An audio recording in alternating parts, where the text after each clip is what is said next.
Hi kids! Welcome to another week of Sunday School at Home Kids Edition!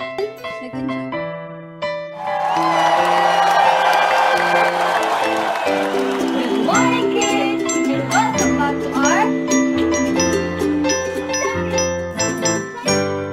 We are set to walk in faith no matter where we go. To love the Lord and our neighbors too, trusting our Savior. We will live like those mighty men who stayed as faithful witnesses, glowing and proclaiming the blood that sets us free. Welcome, welcome, welcome to our Sunday school. Welcome, welcome, welcome to our Sunday school, where we go on a Bible adventure and we learn more about Jesus Christ, the author of our faith and our salvation. So kids, welcome, welcome, welcome to our Sunday school.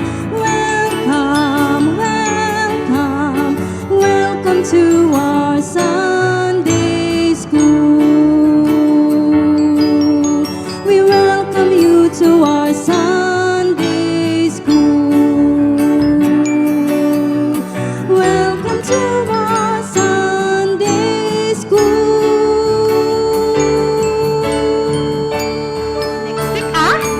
At lagi niyong tatandaan, God loves us, so be happy!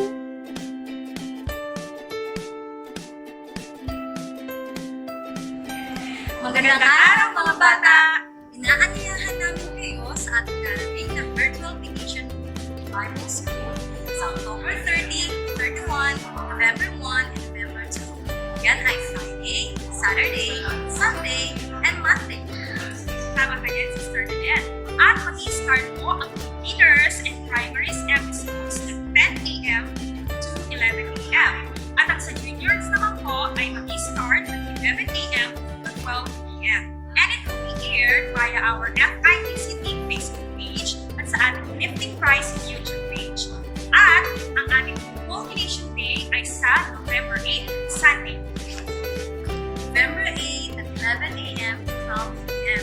Inaasahan po namin ang inyong magsali and be guided accordingly na lang po sa ating activities, games, and Bible questions. Yes, and actually, Sister Lynette, di ba, meron tayong maraming pang-premyo. Kids, kaya please, mag-join kayo kasi hindi lang kayo matututo, pero magkakaroon pa kayo ng maraming pang-premyo. Ay, gusto ko yan. Di ba, kahit ako siguro ang bata, mag-join ako, natututo na ako, may pang-premyo pa ako. At kung gusto rin naman makinig ng mga magulang natin, o mga ate, kuya, pwede rin. Yes, naman. So maraming salamat po. Thank you in advance sa pagsali sa ating Virtual Vacation Bible School. See ya!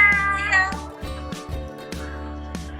Good morning ulit sa inyong mga bata! Welcome sa ating Sunday School at Home Kids Edition!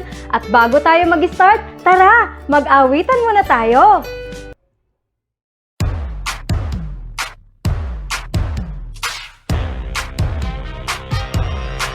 I have decided to follow Jesus. I have decided to follow Jesus. I have decided to follow Jesus. No turning back, no turning back. I have decided to follow Jesus. I have decided to follow Jesus. I have decided to follow Jesus. No turning back, no turning back. He gives me hope for each new day. I'm gonna follow Jesus. He lights my path all along the way. I'm gonna follow Jesus.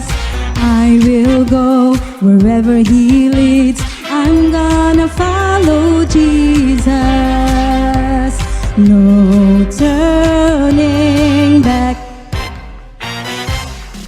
I have decided to follow Jesus. I have decided to follow Jesus.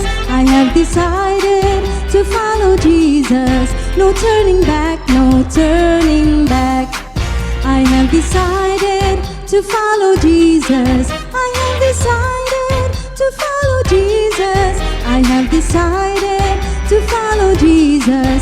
No turning back, no turning back.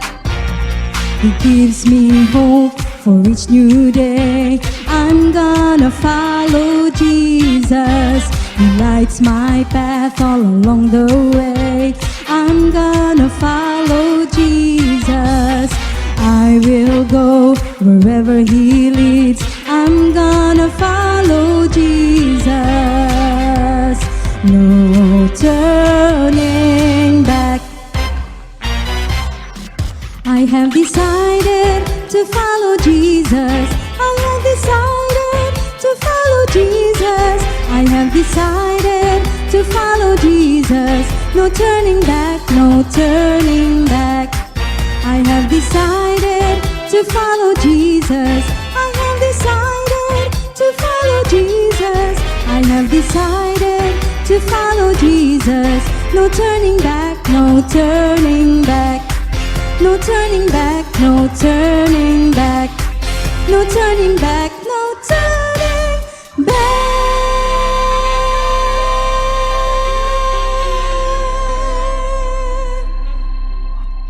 Bago tayo mag-start sa ating lesson mga bata, mag-pray muna tayo. Ano uli ang gagawin natin?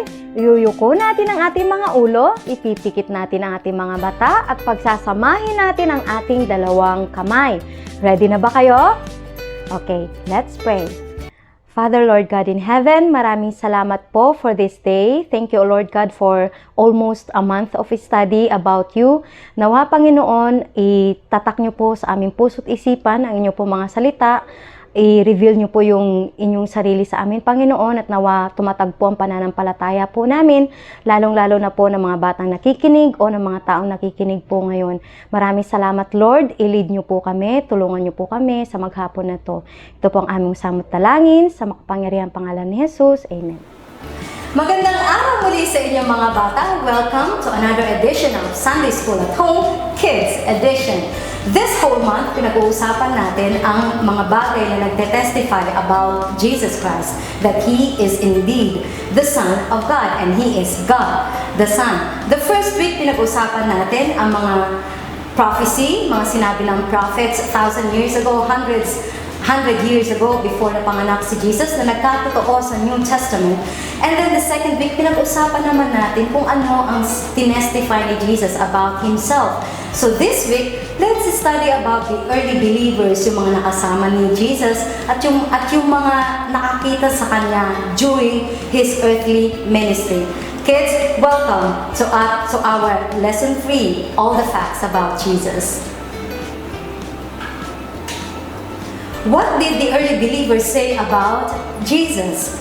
Sabi nga sa atin, di ba? Search ye the scriptures, for in them ye think ye have eternal life, and they are they which testify of me. Inatasan tayo ng Panginoon to search the scriptures so that we would know what is real and what is not real. So mga bata, how would you like if Jesus came to your hometown? Kapag nakita mo siya dyan sa inyong hometown, sa tabi mo, nakita mo siya, what would you want to ask Him? Anong gusto mong itanong sa Kanya?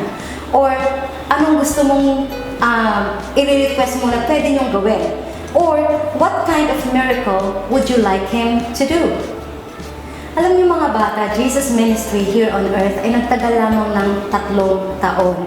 He never went more than 30 miles from his hometown.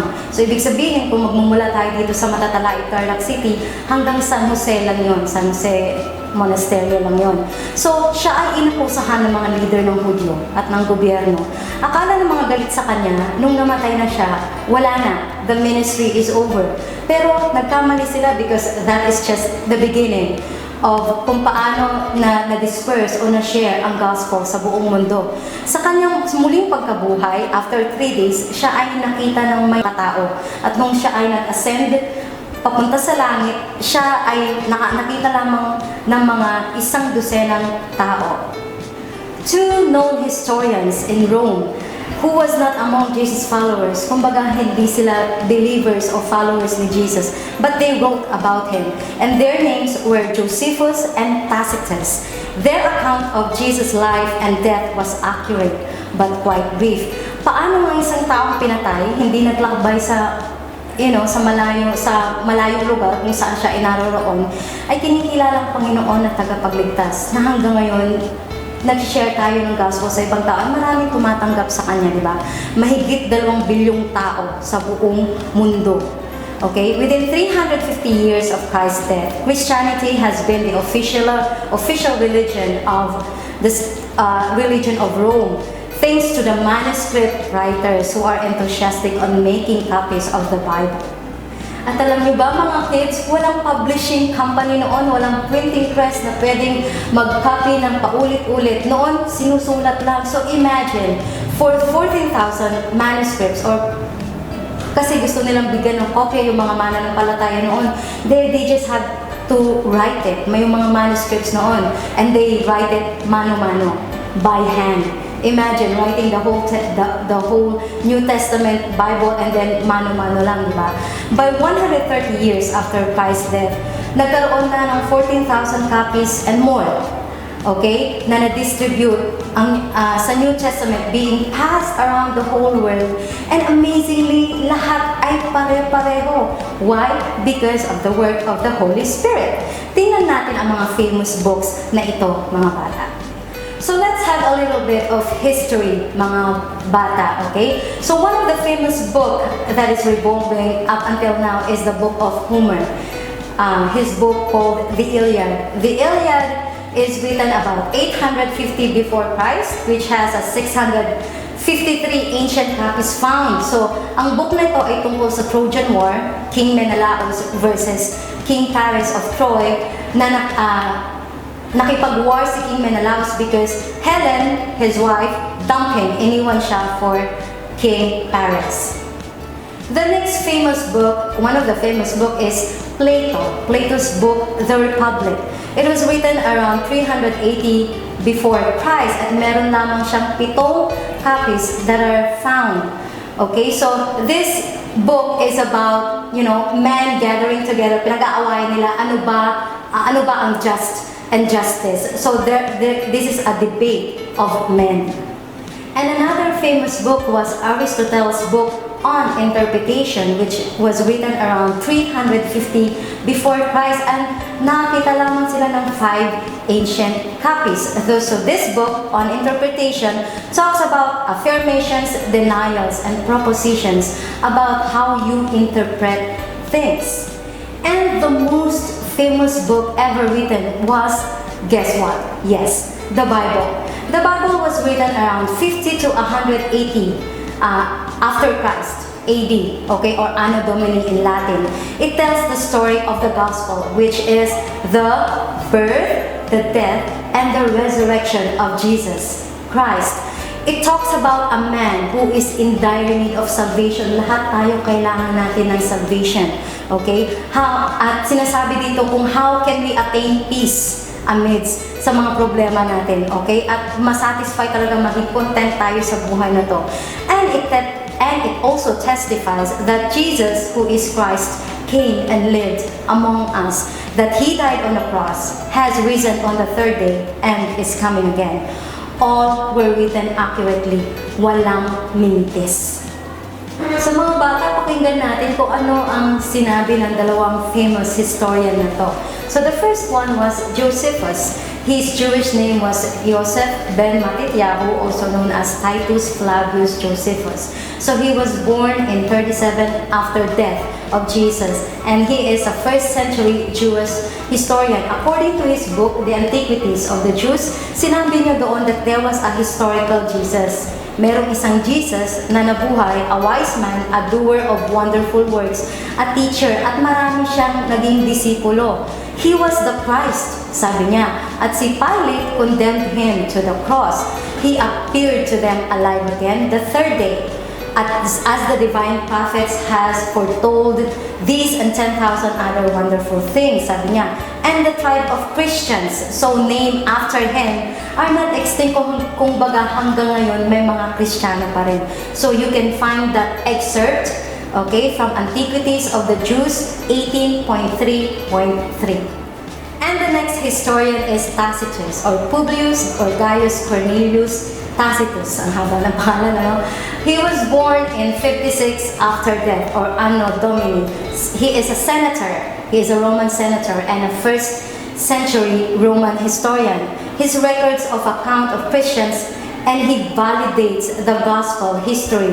Ang sabi niya in his book, The Annals, or Annales in Latin, okay, sinabi niya doon that Nero substituted as culprits kasi nagkaroon na ng big fire in Rome. So, sinasabi ni Nero na kasalanan niya ng mga Christians, but may mga sabi-sabi na si Nero ang nag-start ng big fire niyon. Pero, yung kasalanan binigay niya sa mga Jews. That's why they were persecuted to death, like an unimaginable kind of death. So, sabi niya, Christus, whom they go by their name, had been executed by sentence of the procurator Pontius Pilate when Tiberius was emperor. So makikita niyo po yan sa Annals, History of Roman Empire from Tiberius to Nero, Book 15. So we hear it from the two historians. Now let's hear it from the early believers na nakasama ni Jesus Christ. So let's talk about Apostle John. Please open your Bible on John chapter 5, verse 18. Ang sabi niya, therefore the Jews sought the more to kill him. Who is him? Jesus. Because hindi lamang siya nagpapagaling during araw ng pahinga or Sabbath, but said also that God was his Father, making himself equal with God. So, alam niyo po, si John had a brother, James. And Jesus used to call them the sons of thunder. Bakit daw sila tinawag ng Diyos na sons of thunder? Because they are maingay, they are loud and bold. John believed in Jesus so strongly na he stayed with Jesus when he was on the cross. Hindi siya umalis, okay, nung si Jesus ay nasa cross. But the other disciples wouldn't go near, hindi sila lumalapit, pero si John, he was there. John definitely believed that Jesus was God the Son. So John wrote 5 books in the New Testament, including the Gospel of John and the Revelation. The next early believer that we would talk about today is Stephen. So we knew Stephen died through stoning. So pinagbabato siya, kaya siya namatay. So in Acts chapter 7 verses 55 to 56, but he, sino yung he na yun? That is Stephen, being full of the Holy Ghost, looked up steadfastly into heaven and saw the glory of God and Jesus standing on the right hand of God, and said, behold, I see the heavens opened and the Son of Man standing on the right hand of God. Stephen was the first Christian. So si Stephen yung pinakaunang Christian to die for his belief in Jesus. Siya yung pinakaunang pinatay. However, all of the disciples, with the exception of John, namatay silang lahat with a violent death. Kumbaga, unimaginable death. That's because they refused to stop speaking about Jesus. Hindi sila tumigil. Di ba? You don't die a violent death, mga bata, sa isang bagay na hindi ka sigurado, di ba? But they are sure that Jesus is the Messiah. That's why they accept death rather than deny Jesus Christ. Next is Apostle Paul. We all knew Apostle Paul. His name before was Saul, but God converted him and his name now is Apostle Paul. In his letter to the Philippians, so let's open our Bible on Philippians chapter 2 verses 5 to 7.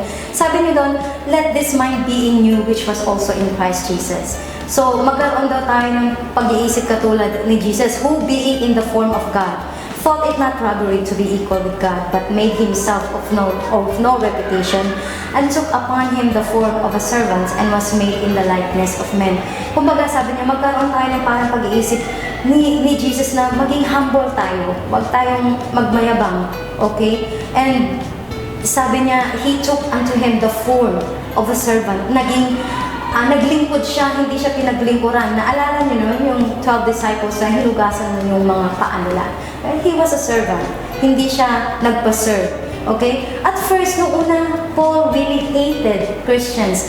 Akala niya binibigyan niya ng glory. Nag-glorify niya ang pangalan ni Jesus sa pagpatay niya sa Christians, but he was wrong. He held everyone's robe. Okay? Yung robe ni Stephen, nung pinatay si Stephen, hawak-hawak niya yun. Okay? Then going on the road to Emmaus, okay, going to Damascus, he was blinded by the risen ascended Jesus on the road to Damascus, and Jesus spoke to him.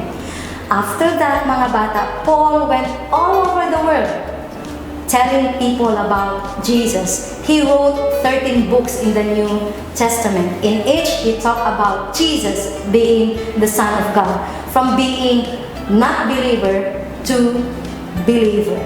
Ganon katindi yung pananampalataya ni Jesus Christ. If you believe that Jesus is the Son of God, you will be like Paul, boldly sharing the gospel to the people who are lost. So now let's talk about Jude. Okay? Jude is the half-brother of Jesus. Ang sabi niya sa Jude 21, keep yourselves in the love of God, looking for the mercy of our Lord Jesus Christ unto eternal life.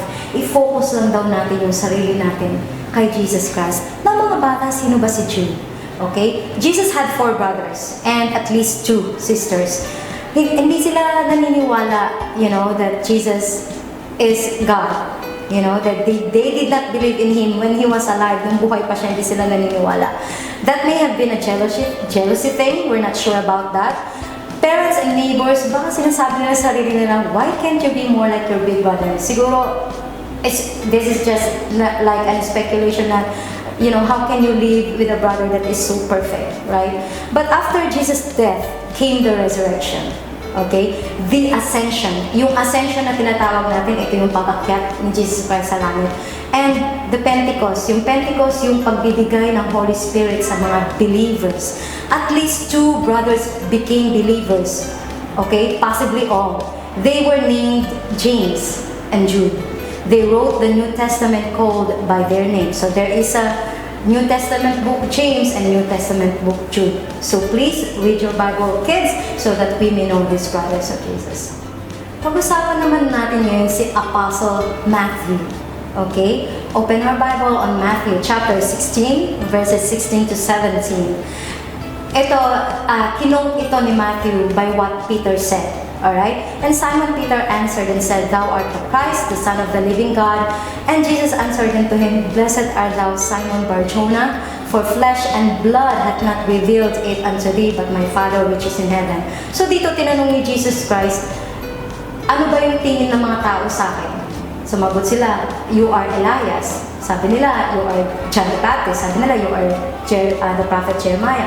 Pero ngayon naman tinanong sila ni Jesus, who am I to you? Who do you say that I am? And then Apostle Peter answered that, Thou art the Christ, the Son of the living God. Quoting. Si Matthew kinote niya yung sinabi ni Peter. Okay? Matthew was a tax collector and of course, a sinner like us.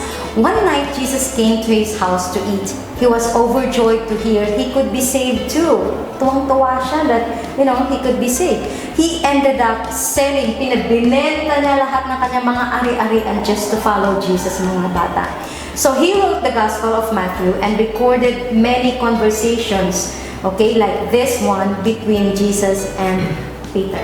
So let's talk about Apostle Thomas. Mostly, he is widely known as the Doubting Thomas. Bakit kaya siya nagkaroon ng name na Doubting Thomas? Let's open our Bible on John chapter 20 verses 26 to 28. Makikita nyo dyan kung paanong sinabi niya na, kasi hindi niya nakita nung unang nagpakita si Jesus Christ, so hindi niya nakita. Tapos sinabi ng mga disciples sa kanya na buhay nga si Jesus. Sabi niya, hindi ako maniniwala hanggat hindi ko pinasok yung kamay ko dun sa pinako sa kanya, hanggat hindi ko siya nakikita, hanggat hindi ko tinouch yung side niya, hindi ako maniniwala. Ganun ka-skeptic or doubter, okay, si Thomas. Pero nung sumunod na nagpakita sa kanya ang Panginoon, sabi ng Panginoon sa kanya, Which hither thy finger, abutin mo yung, abot mo yung kamay mo sa akin, and behold my hands. Tingnan mo yung mga kamay ko, sabi ng Panginoon. And reach hither thy hand, and thrust it into my side. Ipasok mo sa side ko, di ba? Sinaksak siya dito ng mga Roman soldiers. And be not faithless, but believing. And sabi ni Thomas sa kanya, my Lord and my God. Ang sabi ni Jesus sa kanya, blessed are those na hindi nakakita o hindi ako nakita but believe. So let's talk about Thomas. The disciple Thomas is best known for doubting the resurrection until he was able to see Jesus and his wounds. So hindi siya naniniwala hanggat hindi niya nakita yung mga sugat ni Jesus Christ. Okay? And he was being skeptical also. Hindi rin siya naniniwala na si Jesus kaya niyang buhayin noon si Lazarus. But his great faith after that incident, after the Pentecost, helped others to see Jesus to be the Messiah. So this doubter, so this skeptic apostle now is the one so bold sharing the gospel to around the world, and he was known that Thomas went to India to share the gospel to the people. Ngayon naman, pakinggan natin ang isa sa mga exciting apostle of, the rest of them, like Peter. So naalala niyo siguro si Peter, like, he is, pag may, noong nasa water, naglalakad sa water si Jesus, sabi niya, Lord, ako rin, gusto ko rin maglakad sa water. So sabi ni Jesus sa kanya, halika, pumunta ka dito, tingnan mo lang ako, maglakad ka rin. So naglalakad siya, hanggang sa tumingin siya sa paligid niya, oh my goodness, ang dilim-dilim ng langit. Bigla siyang natakot nang wala yung confidence niya, pananampalataya niya sa kay Jesus. And then unti-unti siyang lumulubog. So this is Peter, okay? Dininay niya si Jesus 3 times, but God asked him, like when he was risen, sabi niya, Peter, mahal mo ba ako? Sabi ni Peter, yes Lord. Sabi niya, feed my sheep. So 3 beses tinanong ni Jesus yon, okay? Ang sabi ni Peter sa Acts chapter 4 verse 8 to 12, mababasa niyo doon. Sabi niya, there is none other name under heaven, walang ibang pangalan na binigay under heaven, given among men whereby we must be saved. And who is that name? What is that name? It's the name Jesus. So let's talk about Peter. At Jesus' trial, Peter got so scared that dininay niya nga si Jesus Christ. Okay? But 2 months after that, he is healing people in Jesus' name, in public. And telling the same dangerous guys, noon natatakot siya, ngayon, he is so bold, okay, that Jesus is the Son of God. After Peter wrote 2 Gospels, so nagsulat siya ng 2 Gospels, so bad guys crucified him upside down. So kung si Kristo, kinusify nila ng ang ulo nasa taas, diba? Siya upside down, nakabaliktad siya na kinusify nila. Na in-agree naman niya, it's okay, sabi niya, it doesn't matter to me na ganun siyang patayin rather than denying Jesus. He never ever deny Jesus after nakausap niya si Jesus, na sabi ni Jesus sa kanya, Peter, feed my sheep. Alam niyo mga bata, lahat ng mga early believers noon, tulad ng sinabi nga ni Tacitus, okay, ay pinagpapatay na walang awa, as in may ang iba nilagari, tinapon sa kumukulong mantika, pinako ng patiwarik, sinunog ng buhay. Yung mga buntis doon, tinali dito sa kamay, tapos tinali dalawang paa, tapos may hayop yan. Tapos pinatakbo nila yung mga hayop.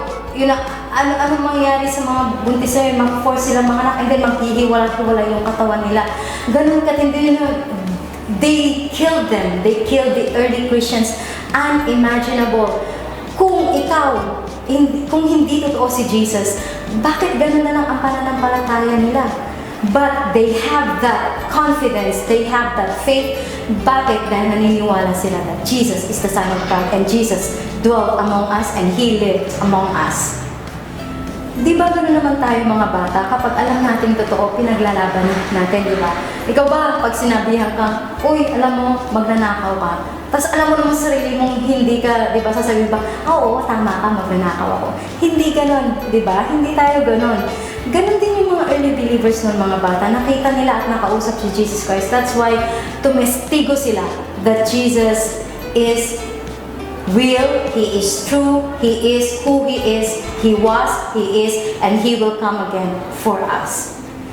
You know what mga bata, katulad na lagi kong sinasabi for this past 2 weeks, binigyan tayo ng commandment ni Jesus Christ. Sabi niya, gusto mo akong makilala, gusto mong malaman kung totoo talaga ako. It's written in Jeremiah 29, verses 13. Sabi niya doon, and ye shall seek me and find me. Mahanap mo ko.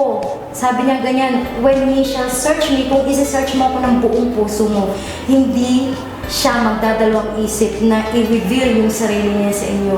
Maraming mga Muslim, maraming mga atheists, mga hindi naniniwala. But when they come to the point na, Jesus, I want to know you. Jesus, if you are real, reveal yourself to me. Ganun kaya ang gawin natin. Kung hindi ka pa naniniwala, anak. Kung ano ka pa na, totoo pa kaya, tanungin mo kaya si Jesus. Tanungin mo, mag-pray ka. Sabihin mo, Lord, kung totoo ka, reveal yourself to me. Because I really believe, anak, na He will reveal Himself to you if ye shall seek Him with all your heart. Mga bata na pag-aralan natin ngayon, ang mga tumistigo that Jesus is really alive by the mouth of the early believers and the honest, historians like Tacitus and Josephus. So kids, let us seek God because we will find Him if we will search Him with all our hearts. If you want to accept Jesus and want to learn about Him, let's close our eyes, yuko po natin yung mga ulo natin, and let's pray. Panginoon kong Diyos na makapangyarihan sa lahat, naniniwala ako, Panginoon, that you are the Christ, the Son of the living God.